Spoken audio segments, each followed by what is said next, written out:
Welcome to the Thriving Farmer Podcast. I'm your host, Michael Kilpatrick.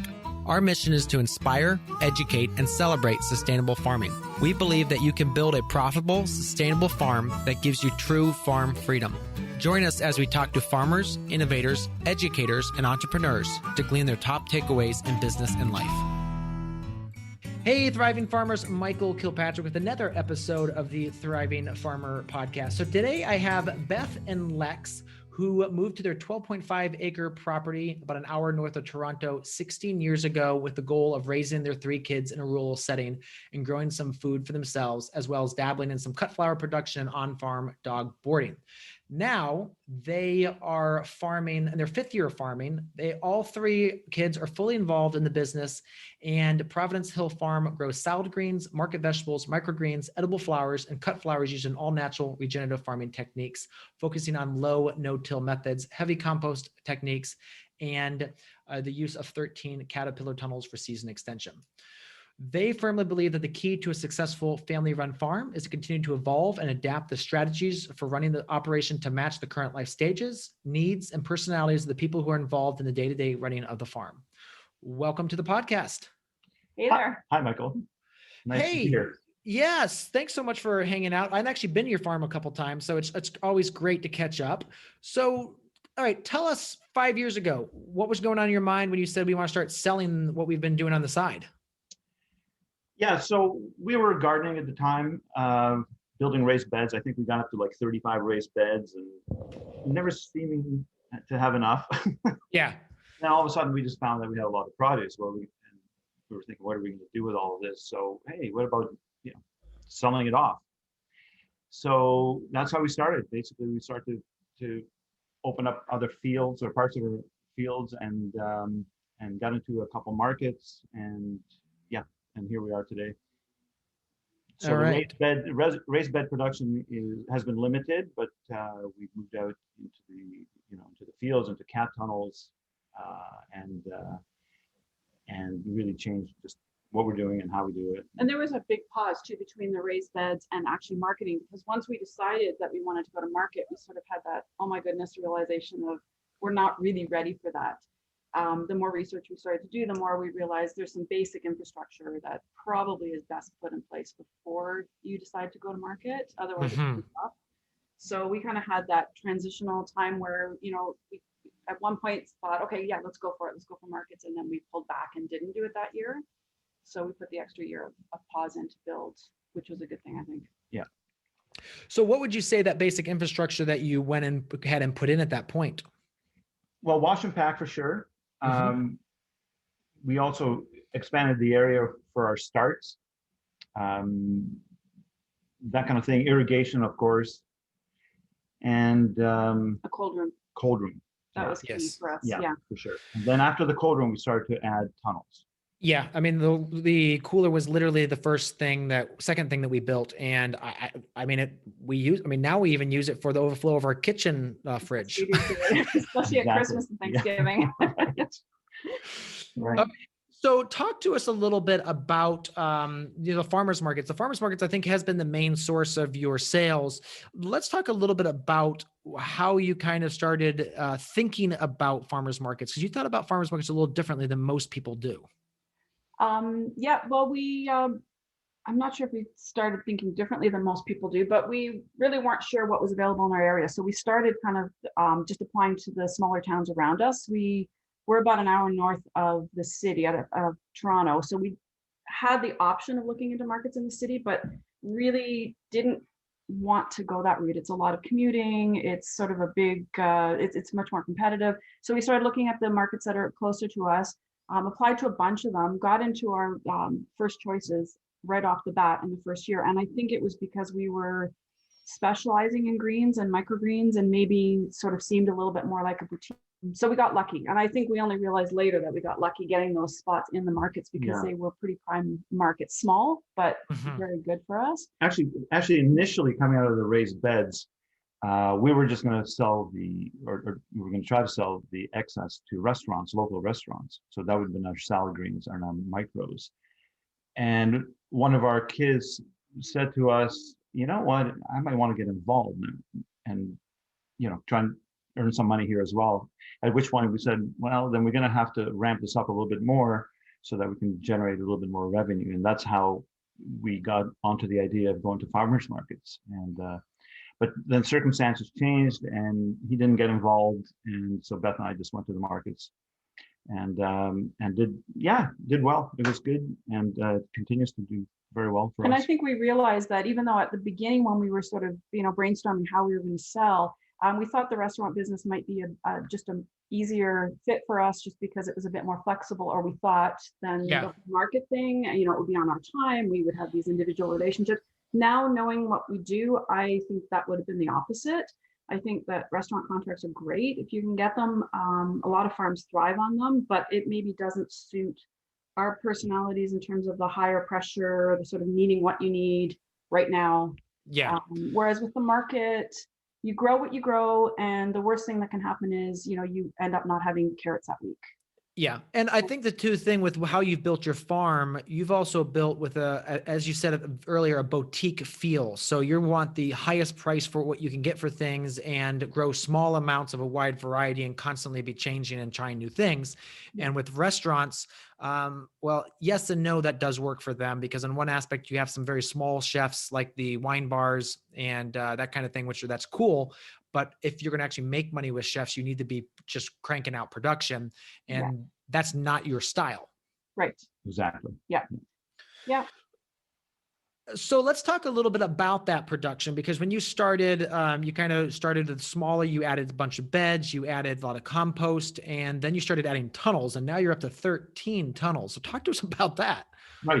So we initially decided that we were going to get into the greens business, Yep. Microgreens, salad greens, arugula, spinach, and so on and so forth. Basically using the new tools, the harvester, the greens harvester, the Jang seeder, and that sort of thing. The things you see on, we're basically YouTube trained farmers. Okay. I know everybody hates me for saying that, but we are. So that's the way we're going to go down. What we found very quickly, meaning a year or so later, was that maybe that's not exactly the space we wanted to be in, because our customers really were telling us, hey, we like some of these other products you're bringing, and we continue to sell them out. And we didn't have a great cycle of those products. So things like beets, carrots, now potatoes, things like that. But what we're finding is that's what people really want. We might sell a few bags of spinach, but we'll sell a ton of onions or a ton of potatoes or things like that. And lettuce, always. Well, always lettuce, yeah.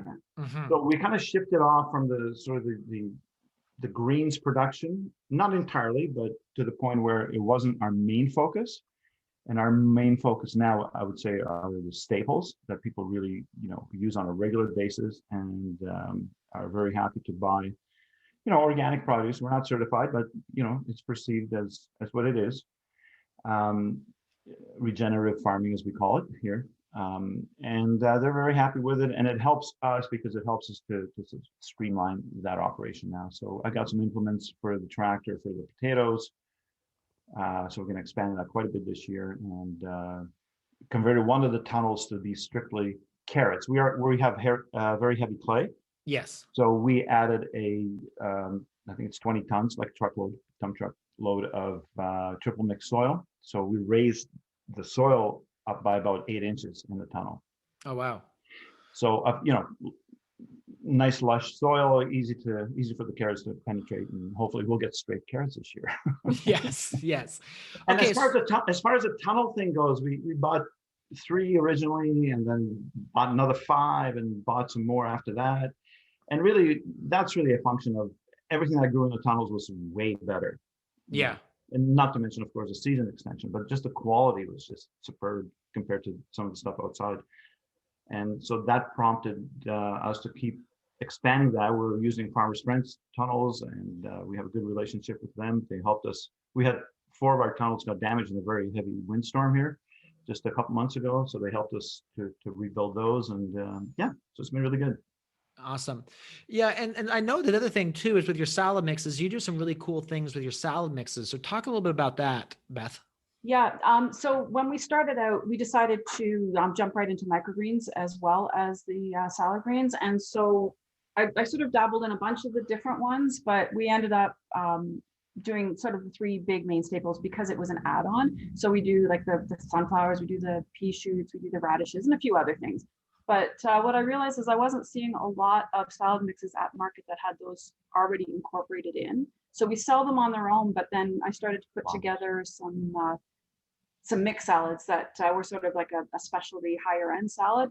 And then I started adding the edible flowers. So at first I didn't have very many of them, but I just used what I had. So I had some pea blossoms that I was throwing in and some nasturtiums and just sort of the basic things. And then over the few years, I've kind of added to the edible flower regime. So I have quite a few different blends that I do now, and I package them in specialty packaging with really nice labels. And people love them. They basically sell out every time I bring them. So now we're at the point where I have probably 5 or 6 different, at least. I mean, it's seasonal, but different blends that I can mix up. And depending on what flowers I have, I can make them really, really unique. We even have one that we do usually around Thanksgiving that we do with walnuts and cranberries in it, which looks really pretty too. So yeah, people have really responded to those.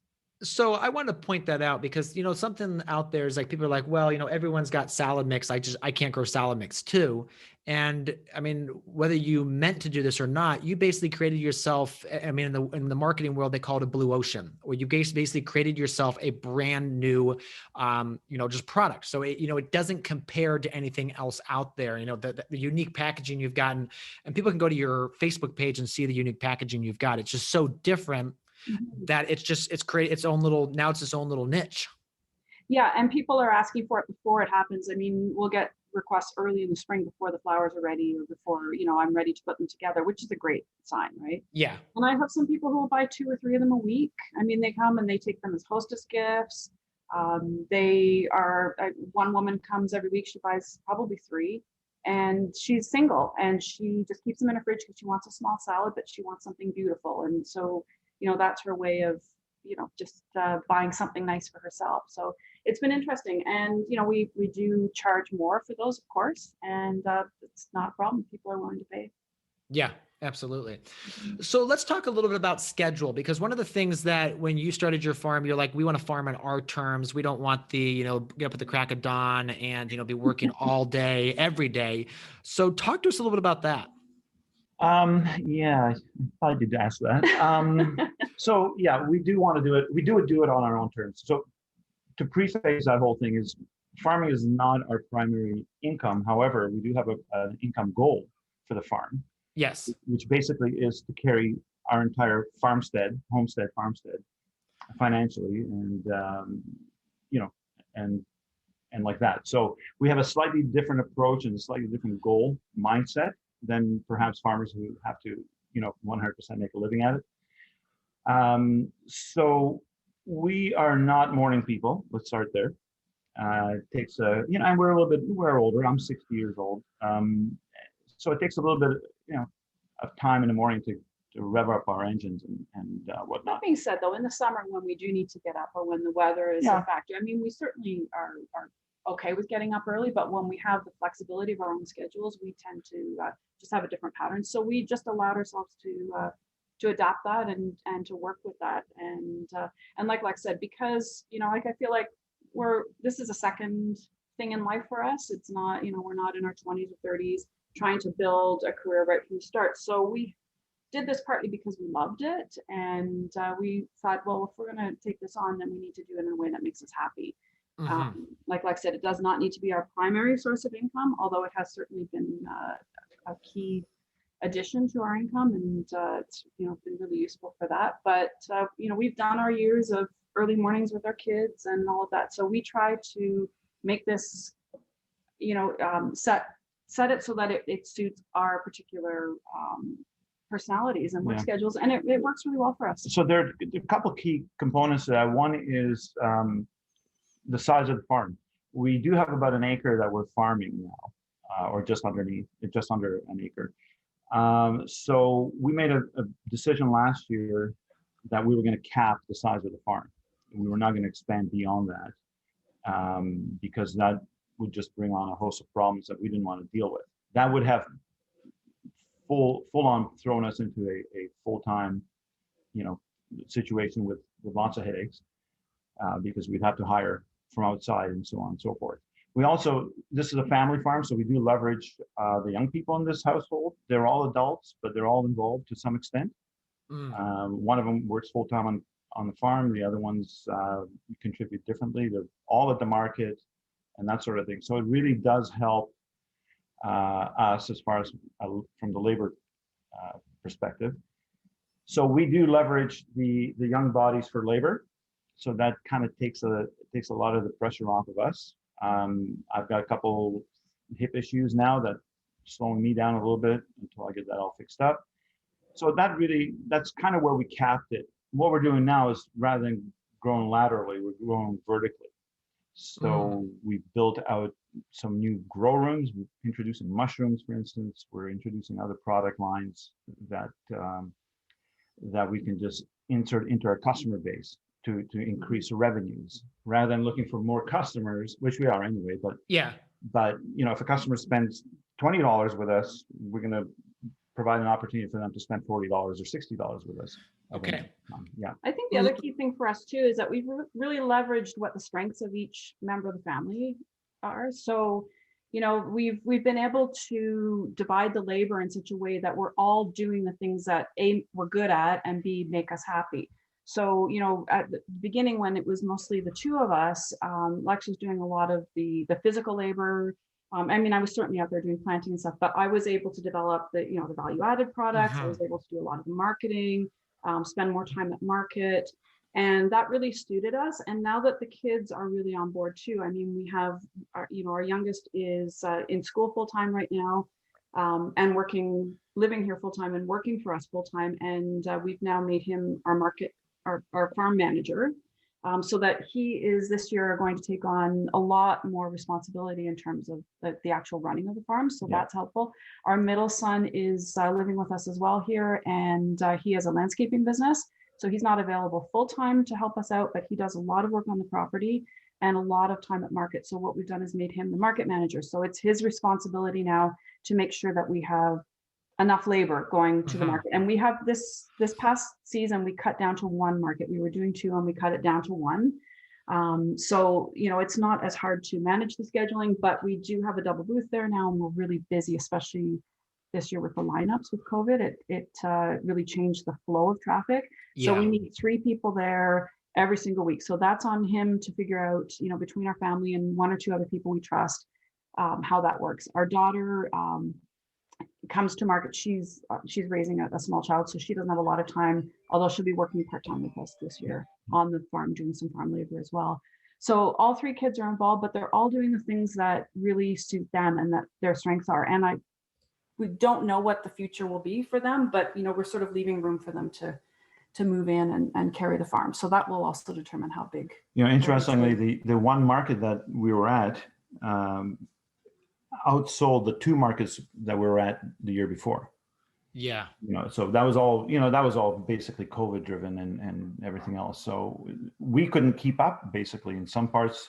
Yeah. Some parts of the season we couldn't keep up with certain products because we didn't anticipate that kind of demand. So yeah.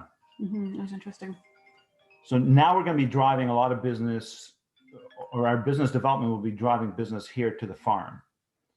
And so we're building out a store. It's going to have a lot of different products. We're making deals with affiliate farmers, grass-fed beef, fish, things like that. Wild rice, grains, different things. And then crafts people as well, soaps and whatever.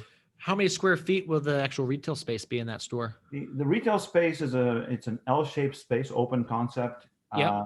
It's 750 square feet. Oh, wow. That's big. Yeah, it will incorporate, part of it will be the kitchen setup. Okay. Which we want to have be a certified kitchen. Also easily convertible to a workshop space. So if we want to do how-to workshops in the future, we'd be able to fit in 10, 12 people, no problem. Yeah. Yeah, we're fighting with the city aspect of, so we're going to cap it, I think, at like 396 because 400 feet is the magic number in our town. Okay. Mhm. So that is, that kind of, we are having a rather large porch, which we're not going to be able to have to count, that we could, obviously, if, during the seasonality side, we can push stuff out there and transplants out there and all that stuff. Sure. But yeah, that's having, I'm looking at that space now and seeing all the things I want to put in. Like, this is just not, I know I'm going to be outgrowing it from this time we move in. Yeah. Yeah. But Yeah, that's what happened with our first building that we renovated. It's a 2-story building. It was one of the original buildings on the property. It's built in the style of the old barn. And that was, I think, 16 by 20 on 2 different levels. And that was our room for seedlings. And downstairs was wash and pack. And, and we've outgrown that very quickly. So we're expanding. So, we have 2 tunnels that function as propagation houses, and one for the farm, one for the store. Yep. And so we'll see how it goes this year. We're looking forward to it. I think we're going to have a pretty good response based on what we're seeing initially already this year. So yeah, we were lucky to have our property already had existing outbuildings on it. It's a very old farm property. So we were able to build our store inside one of those buildings without having to do a new build. Gotcha. Mhm. Right. So talk to me a little bit. So like, what's the schedule going to be? Is it going to be 5 days, 7 days a week, or what are the hours going to be? Or you haven't figured that out yet? Well, that's kind of our winter. Like right now, we're kind of right in the middle of strategizing what we're going to do. So what we're thinking about doing is, actually, we haven't talked with you about this yet, but adding a CSA component to our farm as well. So what we want to do is have a market style point system CSA. Okay. And so sell the points at the beginning of the year, and people sort of need to use them up within the month. So if we do that, what we'd like to do is have the store open on Thursdays for them, so that they have first crack at everything that we grow. Gotcha. So they could come on Friday or Saturday as well, but we'll encourage them to come when the selection is the best. So I like that. Yeah, so that's sort of how we're playing that, and it would be so Thursday afternoon into early evening, so that we still have Thursday to set it up. That becomes our goal for having everything ready. Then the Friday we would have the store open. We haven't figured out exactly what our hours are going to be yet, but probably the same. Probably the same kind of thing. I mean, 3 to 7, we're thinking something like that. Yeah, for people to hit after work or whatever. And then Saturday we're juggling because we only have not a huge labor pool. So to have the farmer's market and the store running at the same time is challenging. So we're kind of, one of the reasons we did give the market management position to our son is because we're thinking if the kids go to market, they do the setup, one or both of us could then fly in, put in a few hours at market during the peak time, and then get back home again in time to open the store up for several hours. And then the kids can handle the tear down at market. So we're kind of playing with that idea. And then Sundays, we're hoping to be closed on Sundays. We really found that over the last year and a half, we've implemented the 1 day of rest, and it's pretty key for us. Yeah, I mean, it's family day is Sunday for us. Exactly. So yeah, it's the kids. The kids get to pick what we do that day. So, yeah, perfect. Yeah, you have to. It's very important to do that. I know that people can get caught up in needing to work 7 days a week, or thinking they need to work 7 days a week, which really in the long term is detrimental. Yeah. So you have to water and you have to feed livestock, but other than that, you don't like. But we have a policy now that this past year we implemented is like we do absolutely nothing. We do not pick up a vacuum cleaner or anything like that. If we don't have to cook, we don't cook. We literally just we sit on the porch, we put music on, and it just really, really helps to recharge your batteries. You know? Well, another thing too on Sunday is just a social media fast, just getting out of the craziness that goes on online too. So absolutely. So you just Monday morning. And I mean, I think so. We actually tend to Sunday night, my wife and I make the plan for the week, just kind of like go over what's going on. And so we will do that Sunday evening, but we're still not, doing email or anything like that. It's more of like, what are the big themes for this week coming up that we need to think about? So it's like a chit chat, something that you can sit down in the living room rather than a formal meeting. Exactly. Yes. Cool. All right. So let's talk a little bit about, because one of the things too that you're really focus in on the numbers. So talk to us a little bit about that. Because one of the things you said earlier that I kind of wanted to circle back to is you said we want to be able to take our existing customers and turn it from a $20 to a $40 transaction, not go find brand new customers. And obviously, yes, you're always finding brand new customers, but you want to increase the average value to every single customer. Yeah. Right. So now we have mapped out our customer base and our marketing avenues. We now have 3 different marketing avenues that we're looking at. One is the market, the farmers market. That's the obvious one. We're well known there, and so customers come, they buy what we have. The more we have, the more they buy. That's pretty key to understand there. But we're continually putting in new product lines and testing to see whether they catch on with that customer base or not. The beauty of that customer base is that they don't mind spending the money, and they're able to spend, at the top of the scale there. So the second avenue there so the market is about half an hour away from us. We call that the second band of towns. We have the first band of towns is about 10 minutes away, and then these guys are about 30 minutes away. Okay. So we're also now proposing to them, we started last year to have a membership program where we, for just a cheap $95, they can pre-order online. We would bring it to the market already prepackaged. They get 10% off for the entire season for all the stuff. They just swing by, pick it up. We find that works really well because they tend to spend more online, where they might not buy everything. Although if they do show up at market, they still get their 10%, obviously. Yeah. Like if they're a member for the whole season, regardless of how they shop. Yeah. So I think they will buy more online to have us bring it to market. So they don't have to stand in line and take away. The other thing is, of course, if they buy from us online, they're not buying the same product maybe from 1 or 2 booths down. Yeah. Right? So another advantage of the online is they don't have to carry all that to their car through the busy market. Right. They can do their market, walk around, come pick it up, and off they go. Right. Yeah. And they, obviously it's the convenience of their own home. They can see everything. So, and sometimes in a massive stall, I mean, we had this in our stall, we were 18 feet by 30 feet. So, I mean, we had like 60 feet of vegetables. I mean, that was a lot to get around. So, if it was a busy stand, you couldn't see it all. So that's another advantage of being online, is just so they can just leisurely scroll through everything while they sip their coffee and order as they go. So, right. Yeah. So we're noticing that the order sizes, both at the market and online, are larger now because of what we're implementing, or the way we've implemented it.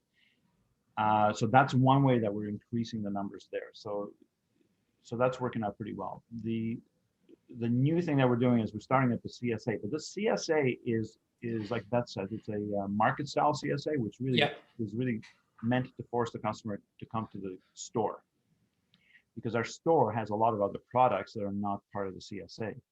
Okay, so that's interesting, because one of the so you're saying only our products are part of the CSA, but you can buy all the other ones while you're there. Yeah, right. So our affiliate, but we don't deliver, and we don't do a box program with the CSA. Right. So people who want something brought, and we're not doing home deliveries this year. I think we're going to try to hold to that, because it was a little bit tricky last year to kind of have enough labor to do that. But for the people who do want to have a preset box, something that they order online brought to market, we've got a few other locations that we can drop them at, so they get that 10% off. But our members who are actually coming to shop at the market style CSA that we're doing on our farm will have a much larger discount. First of all, 20%. Yeah. 20% discount. But we're not having to pack boxes for them, and they're not pre-ordering online. So they're showing up physically, and we'll have to be screening as we're selling the different memberships, so people understand what they're buying exactly. And making sure that it's a good fit for them. But for people who will come to our location and load up, they'll have, like we said, first crack at everything, probably a larger selection than anyone else, because if it sells out there, then it doesn't go to market, or it doesn't go to our second tier members. It's just the way it works. But then, yes, we will have the other items in the store that we're not including in our point system CSA, just because we don't have the margin necessarily to do that, to give the 20 points on it. Yeah. So that would be like our meat that we bring in from a local farmer here. Like we said, that we have a sustainably farmed fish source now. So we're bringing in probably, certainly trout, but there's a couple of other types that we could bring in, which is new.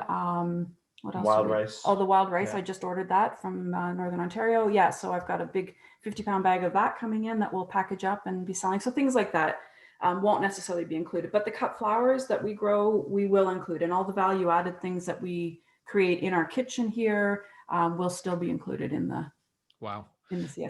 So. That's going to be really cool. So that strategy is really aimed at what I said before. We have two tiers of two bands of towns. So this is really aimed at the ones that are closer to us, the towns that are 10 minutes away, who can drive up here without any problems. That campaign is really geared towards them. It doesn't exclude anybody else, but it's just geared to people who are local. And that's where we have our work cut out for us this year, because our markets were the slightly farther away towns, and because we were, sort of just winging it a bit when we started, a lot of people in our area still don't know that we're here. We didn't put a sign out. We were kind of maybe purposely too flying under the radar for a while, just, getting our feet wet and trying to figure out what we wanted to do. We didn't want people driving in our driveway unannounced, which started to happen last year, but we're going to have to figure out how to manage all of that for sure this year. But this year we're going to have to figure out how we're going to market to the town around, or to the several. We'll probably have about 4 towns within 10 minutes of us. We're kind of in the middle in a rural area. Yeah. So we're looking at, directed mailings. On our rural roads here, we still have the old-fashioned mailboxes at the end of the driveway, so we can just do a drive around for our neighbors and throw the flyers in for free. And then all the Facebook. Yeah.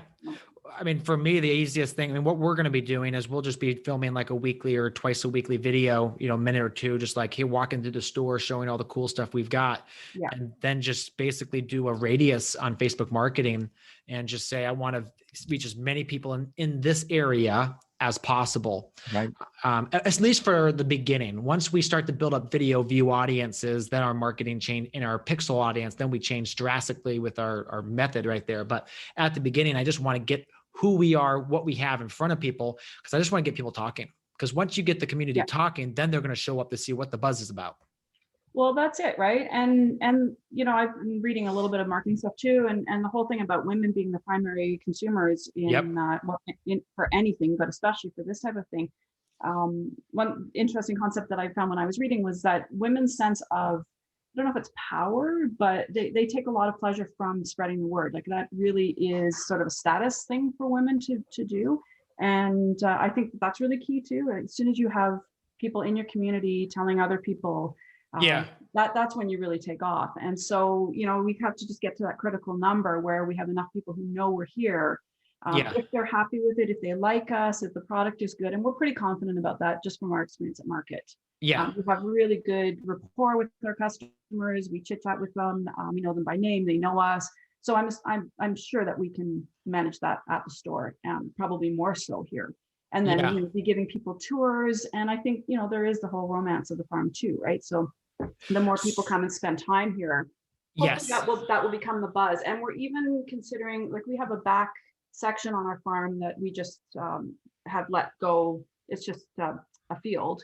And we mow paths through it and we walk, but we're thinking about, allowing people who come to shop to have that access as well, especially, if the lockdowns continue in our area for any length of time, just to let their kids run. Come and spend time. And that was true with our spring plant sales. We really opened that up this past spring for the first time. And in our area, the garden centers were still closed. They were considered non-essential. So we had people driving up from Toronto because we put a targeted Facebook ad out. And they, at first when they got here, it was interesting, the kids were in the backseat of the car locked in and they were just doing their shopping. And we said, well, would you like to let the kids run and pick dandelions? And they just lit up. And then, just to have that chance to do that. So I think the more of that kind of rapport you have with your customers, the better it is all around for your business, right? Yeah. Well, we buy from those we know, like, and trust. Exactly. And I think, going back to when you asked about, changing a $20 customer to a $40 customer, I think that's really a big part of it, because every time we add products to our table, we're more likely to have people try them because they already trust us for the products they've had. Yes. So, we've added salad dressings, we've added dried soup mixes that we have developed here. we have, a number of products like that we've added. And our middle son actually is really getting into cooking these days, really fascinated, and which is, I mean, awesome for us. But Yeah. he is developing some recipes now that I keep thinking, you know what, we could probably incorporate some new salad dressings, or some new mushroom recipes once we get the mushroom room up and running. Yeah. And with a certified kitchen, I think there's a lot more that we can do. And then having refrigerators on site, I think there's a lot of possibility there to bring people in. Absolutely. So let's say you were to go back to beginning 5 years ago. Would there be anything major that you would change or adjust or do differently? It's always a hard question. I think that we would have, if we had had the ability to build larger at the beginning, like we talked about earlier, like our cold room we've outgrown. It would have been nice to have made those things bigger, wash and pack. But in some ways it's hard to look back and regret that, though, because at the time we built what we could with what we had. So it would be hard to change that, I think. If anything, probably just starting earlier. Yeah. 5 or 10 years earlier. However, a lot of technologies weren't available, right? Floating row covers were, they're only 12 years old or something like that. So yes. Yeah. So yeah, I mean, no, I think the way we started and the way we kept on adding every year after year, now going to our 5th. I don't know. Not really sure if we would have done much differently than what it would be small things that we we had did. done. Yeah. Yeah. Well, I think too that you've been very intentionally building a low stress aspect into this. Yes. Because, right now I'm always high stress because that's just the way I operate. But there's some sleepless nights as you're trying to figure through this because I'm trying to scale this so fast. And I'll probably look back in a couple of years and be like, why the heck did I do that? But unfortunately, I'm one of those I'm a 3 on the Enneagram and high D personality. So I want to, I see the vision. I know exactly what I want the 10-year plan to be like, and I want to hit that in 3 years. So that's my problem, which is obviously causing, the stress. Right. So, we built, the reason it has taken, let's say 5 years instead of 1 year or 2 years, is because we did it without debt. Yeah. Okay. So we paid as we played, basically. So, some savings, but also, generally money that we earned, we just rolled it right back into the farm. So we were able to build that out. Sometimes people ask us, well, you're pouring all this money into it, is it worth it? Blah, blah, blah. Are you profitable? A lot of the money has, aside from, let's say, the tunnels and a few other things, but a lot of the money was sunk into, the buildings and renovating the buildings here, which really is not, even though it's meant for the farm itself. Yeah. It really is just a, it's an investment in the property anyway. Yeah. So that kind of is a bit of a gray area as to who benefits from that. The property does, the value of the property does. So it's basically it's increasing your balance sheet, and that's actually something that I think a lot of people don't understand is that, and the beauty of the business is that there's a lot of things that you can increase on the balance sheet, which have repercussions to your personal life. Yes. And that's the beautiful thing about running a business is that, and running it, according to the rules and regulations that are out there, is that there's so many benefits to you personally from having a business. Yeah. And, it is our opinion that, inflation is going to rip through pretty hard over the next few years, and the devaluation of the currency. So, if you're good with investments elsewhere, that's all fine. We tend to like to invest into our property and including that. So it doesn't scare us to roll the cash right back into some of these projects to improve the value of the property. Of course, the value of the farm itself from a production standpoint as well. So you're hitting that right on the money there. I think it's a good time to improve your quality of life through fortifying basically what you already have and making it better and stronger. Yeah. Hey, thriving farmers, have you checked us out on YouTube lately? We have a bunch of new content there, including a few rants by me. I want to tell you, you don't want to miss them. I actually go rant about, some of the problems I see in our space and some of the challenges I see farmers facing. So go check that out. We've got instructional videos over there as well. Talk about setting up our new farm here in Ohio and all the steps we're going to do that, as well as just tutorials and tips on best practices for all sorts of things on the farm. So go ahead, check over at Growing Farmers on YouTube and see the new content we put together for you. So you haven't chosen to hire outside of your family. I mean, you have a little bit of market, but other than that, you're just keeping that internal. Yeah, that was a very hardcore decision that we had to make last year. And you know what? If to take on another market, we would have to hire at least 2 people to staff it. We would have to hire here on the farm, at least part-time, if not another full-timer. And we all know what plus the vehicles, trailers, everything else set up. We all know what that entails. It's a headache, right? Yeah. Everybody's biggest headache, of course, is labor. So we don't. We decided we didn't need that kind of stress level.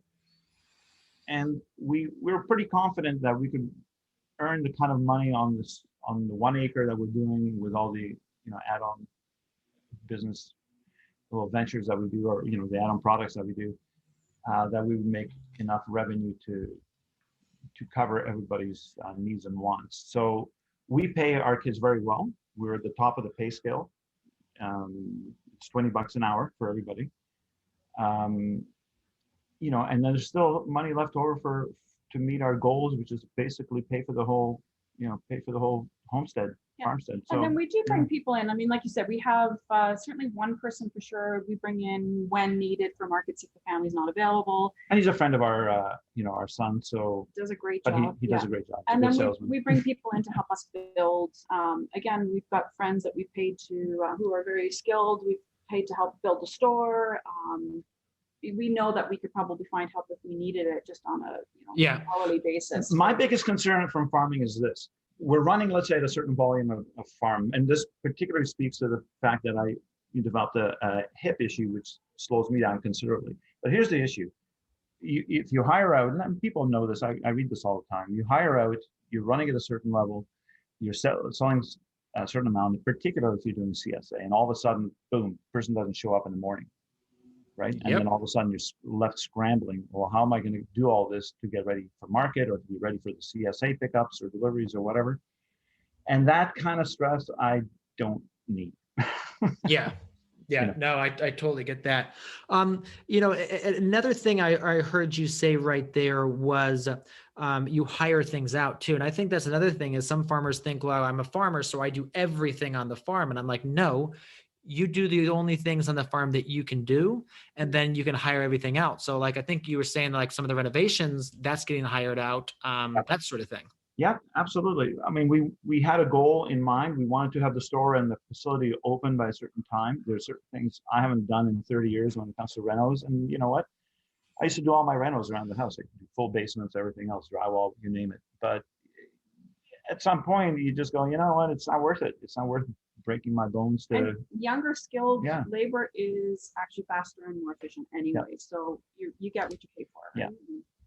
Yeah. So it's worth it for us because we're going to be ready.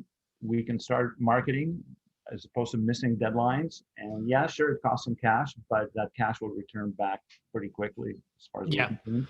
I like that marketing, not missing deadlines.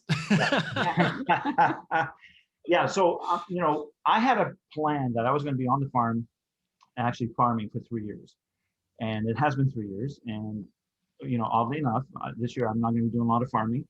I'll be in business development, which is really what I want to do, which is what I like to do, which is kind of what I do anyway. And, the kids love what they're doing as far as being here on the farm.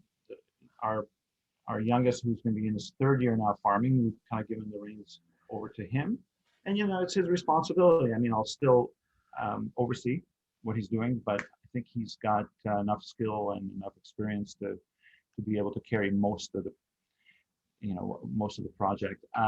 We've really whittled it down to just really basic routines, right? You crop out, you throw on some more compost, boom, you've got the next crop going in, whether it's in open soil or you're throwing down some landscape fabric and planting into that. So it's pretty good. Yeah, the leaner the better for us. I mean, we really try to cut out any step that isn't absolutely necessary and see what happens. And that's been really effective. So talk about what are some of the things you have cut out? Well, last year, we cut out the drying racks after we washed the lettuce. That was a big one. That was a big time suck. And that was really, really noticeable with no discernible difference in the quality of the product. Change the peas, for instance, from bush type varieties, which were really good. I think they're sugar ants. I'm referring to the vine ones. Which one is that? Super sugars or sugar snap, whatever. Yep. Big difference. We're going to try that with beans this year too. We're switching the type of beans. I think we're going to is it Lafayette? No, Seychelles. Seychelles. We're going to Seychelles. Same thing. Trellis beans as opposed to bush beans. Yep, and Seychelles is completely sold out. We got some. We did find some, but we have.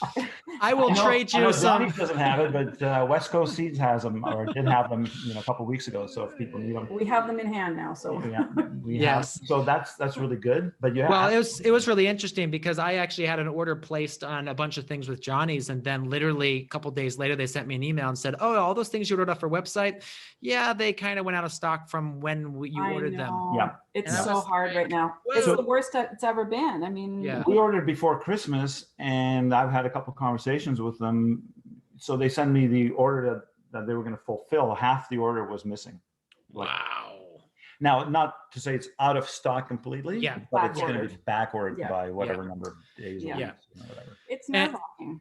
Yeah, and certain things you just can't back order past a certain date. Like, there was some like leaks. Like, oh yeah, we can't get them to March, and I was like, that's just not going to work. Exactly. I know. So we were happy to have the list, so that there were a few things that we've scrambled and we're trying to get elsewhere, or we switched varieties. So we talked to all of our suppliers, recently about all of this, and all of them said, October is the best. Really? Get everything in, get your orders in by October. We might not ship until November or December, but get it in. That way you rush. It's reserved. So there's some pluses and minuses to that. I mean, obviously you're so fresh from the previous season, you might not even almost be done it, so that you kind of like have a really good grasp so you don't forget anything. But it's also the discipline of taking 4 to 6 to 8 hours and sitting down with your people and saying, okay, what is our plan for the next year? And I mean, in this time, obviously in this, where we are right now with the incredible shortages and just the COVID, being able to staff their buildings at half capacity, which is the other problem, is they just can't pack fast enough. Right. Yeah. They've got the seed, they just can't pack it. I think you're right of getting it in October. It's one of those things I think you just got to say, even if we miss a market or miss getting something done that we really need to, it's important for us to sit down so we can get that seed order in and get that stuff coming. And that's really hard too if you're changing your strategy, right? Because we're starting CSA this year for the first time. Well, how do we know what we need? We haven't sat down yet, and that's what we use our winters for. Like that time sort of between the holidays, or just right like the early winter, but still like we are used to having that time to formulate our marketing plans, decide what we're growing, and now that's not enough. I mean, we ordered earlier than ever this year, and it was still too late. Yeah, I think the thing to do is I'm going to be printing up a master list of all the things that we've planted that we want to plant again the following year, and literally just check it off. At dinner time or something. Okay, we've planted all of our max packs. Let's say cucumbers. For pickles, we don't have any seed left. Okay, fine. We're reordering the same amount or adding a little bit more, and then just keep checking it off. And I think that doing it that way, that's really good dinner time conversation. Yeah, not every dinner, but I mean, you know what? I think that way, you eliminate the stress. Yes. Hey, that's and then, actually, and then the freak out, not just the stress, but then the freak out. It's like, yes. Yeah. oh no, it's not available. Now what? Right? Yeah. It was actually really interesting. I was on the phone with John Hendrickson from Small Farm Works the other day, and he was talking about, he's like, I was doing this leek. It was really thin and it was really early. And he's like, it's not available anymore. And I was like, oh, that's Lincoln. He was like, yes. and I mean, I was like, how many John people in the US or in the world that can name an out of stock for 4 or 5 years leek? Yeah. I'm still trying to figure out how to get them big and thick, Oh, well, actually, that's the Megatron was know. the solution. And they went out of stock, and I actually was able to get the last 2,000 that Homeseed, I think it was Homes had 2,000 left in stock, and I was literally snapped them up a couple days ago.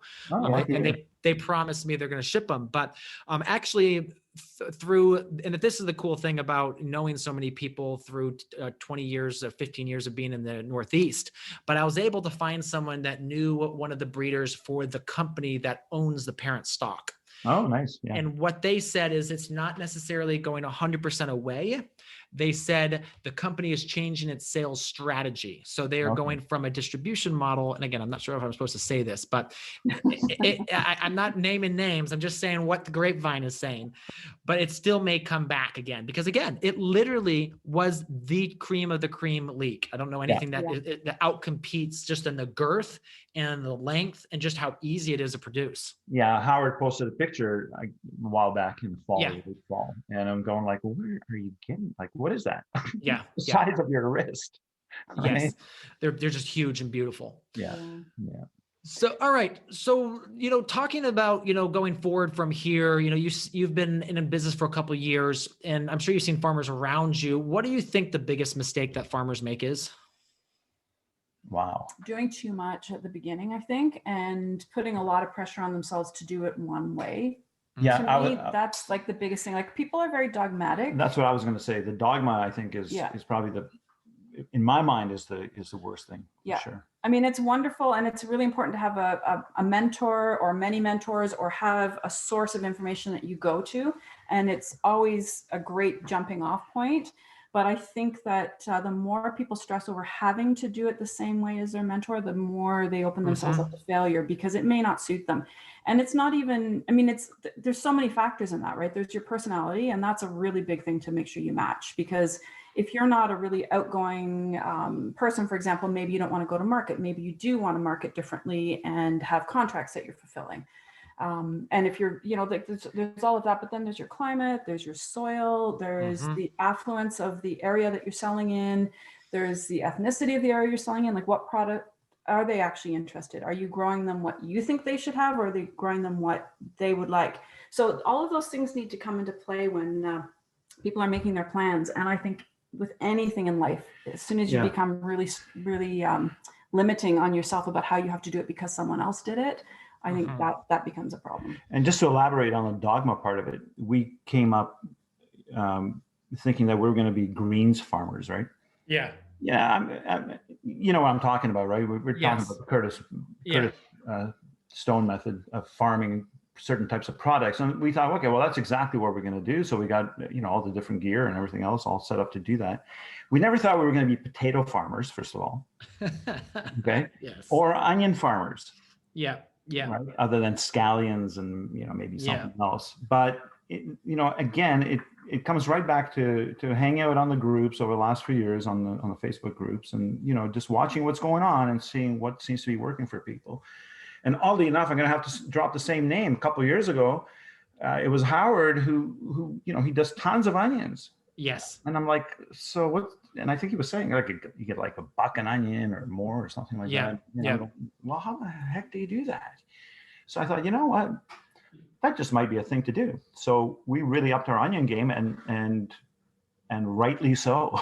Yeah. So it's working. Yeah. And not only just the standard onions, but we're doing now, we're doing tropea onions. We're doing those are so tasty. And we're introducing some other varieties, and people love that stuff. And same thing with potatoes.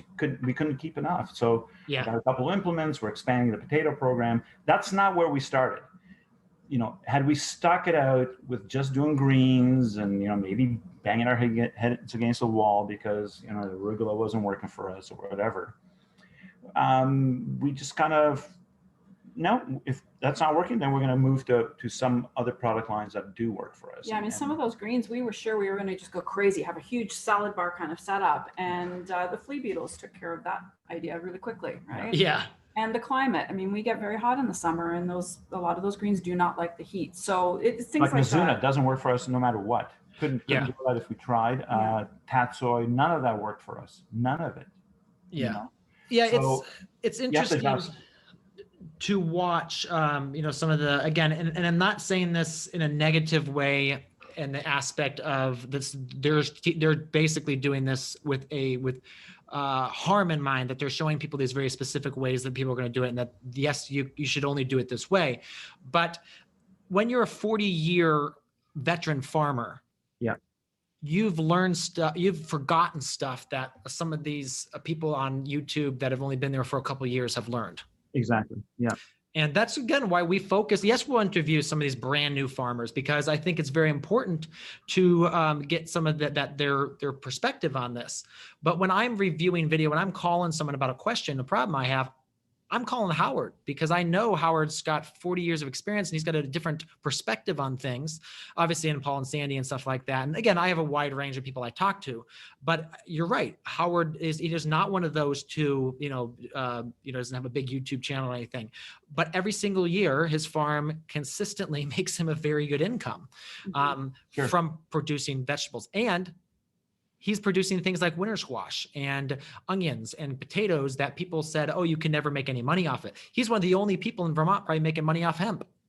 Yeah. And I had a good laugh, on his post about that. Like, he's selling Christmas trees for $100, each, yes. right? And his crop cycle is 1 year. Yes. As opposed to 7 to 10 years or whatever a Christmas tree is, right? And I'm going, I think he's onto something here. Yeah. Howard technically usually is. And we will help you to stuff it in your car. Yes. Yeah, because you don't want to be driving down the road with that sticking out. So, anybody who's in business for 40, 45 years, obviously is making money. Number one, and which really means obviously they know what they're doing. They're doing something right. Yeah. So, and you're not going to argue with that. Yeah. No. And one of the things Howard, take the info, thank them for it and just run with it. Yeah. And then, but still adapt it to yourself. Adapt it to yourself.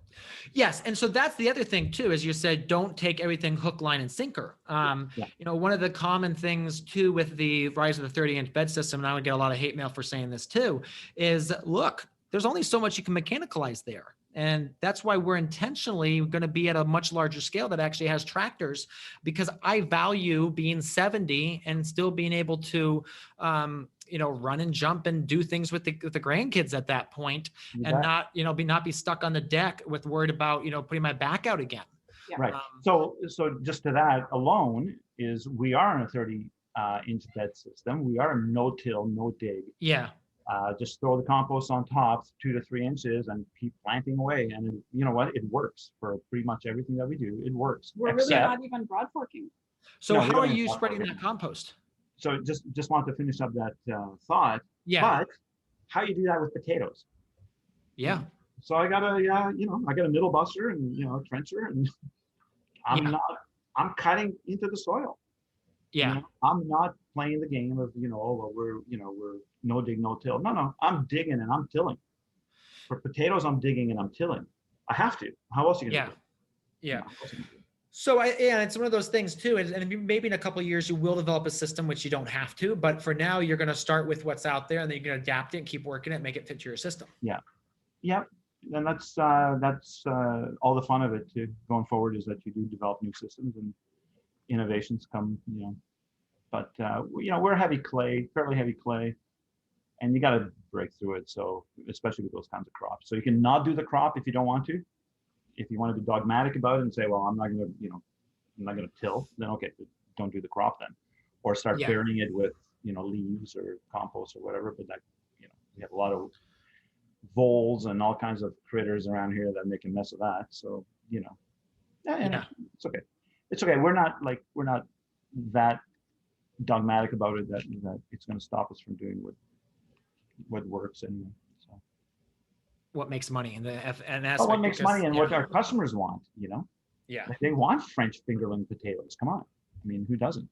Although that being said, like the whole thing about, we never thought we'd be potato farmers, but we're still not, commodity farmers, right? We're not doing still boutique farmers. It's still boutique. So it's like, okay, well, we need to have the basic, like you have to have orange carrots. You can't just have your rainbow carrots. But as long as you're giving people what they want with the basics, and then you start expanding some of the boutique stuff, it doesn't take very long to figure out what they want.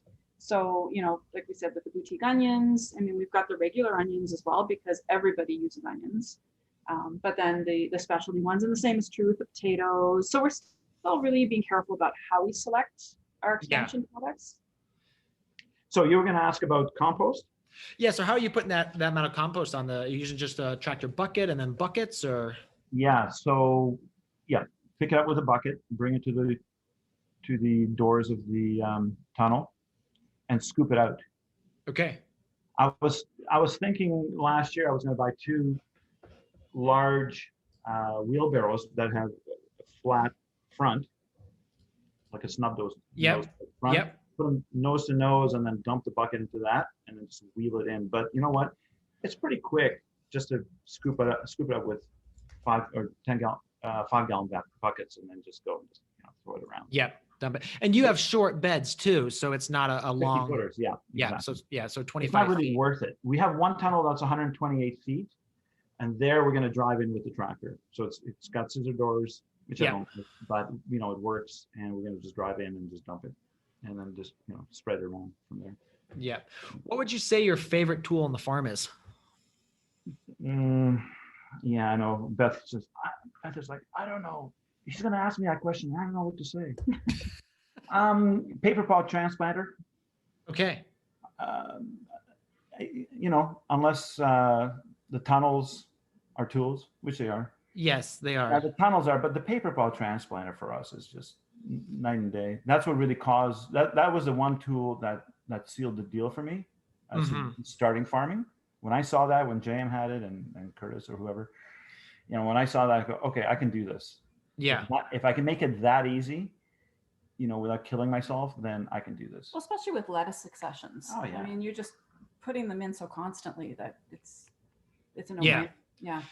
Well, there's many great tools. I mean, even just silage tarps. I mean, like how do you do it? How would you want to do it without silage tarps? Is the big question, right? Yeah, and I think the thing about the paper pot is it removes one of those monotonous tasks. And I, as a high achiever, I hate the monotonous tasks. I mean, one of the things when my wife and I got married is I was like, I have like very simple rules, but one of the rules was I hate doing dishes. Yep. So yes, I will do dishes, but if I'm doing dishes, that means that this is a huge sacrifice for me. Right. I mean, I'll do anything. I will go plow the snow on the driveway and driving sleet, that's, I don't mind that, but just the monotonous stuff, like washing bins is literally my least favorite job on the farm. Yeah, because it's monotonous. And actually we're hiring right now for a farm manager. And someone actually on there, one of the things we asked of them to do as replying is like, shoot a 2-minute video and tell us your least favorite and your most favorite job on the farm. And one person said, yeah, my least favorite is washing bins if I don't have the right podcast playing. So I was like, you and I once every week, we can do the bins together. Yeah. So the favorite tool question really speaks to, to what we talked about earlier, which is hiring or not hiring, but still meeting your financial goals. Right? Yes. You can talk all day long if you want about using plastics on a farm. Yep. And you can talk from one side of the mouth to the other side of the mouth, and everybody's right. I'm not saying one is right or one is wrong, but if we didn't use silage tarps, for instance, or landscape fabric, I would be hiring another person. Yes. Right? Just for the sheer number of hours that you would need to weed. Mm-hmm. Right. So how do you cut out another salary here? Well, you buy a few tarps or whatever, and move them around, and all of a sudden your weed problem becomes a non-issue or a very small issue. I see people posting, I'm overwhelmed with weeds and I can't keep up, and it's overrunning my farm, blah blah blah. Well, Yeah, some areas are weedier than others around the country, but Well, I mean, we should all look at what Ray does in Tennessee. I mean, Tennessee Yeah. is it's like brutal weed pressure. weed central, right? Yeah, and Yeah. his farm, I mean, you've seen the videos. It's Sure. clean. It's beautifully clean. Right.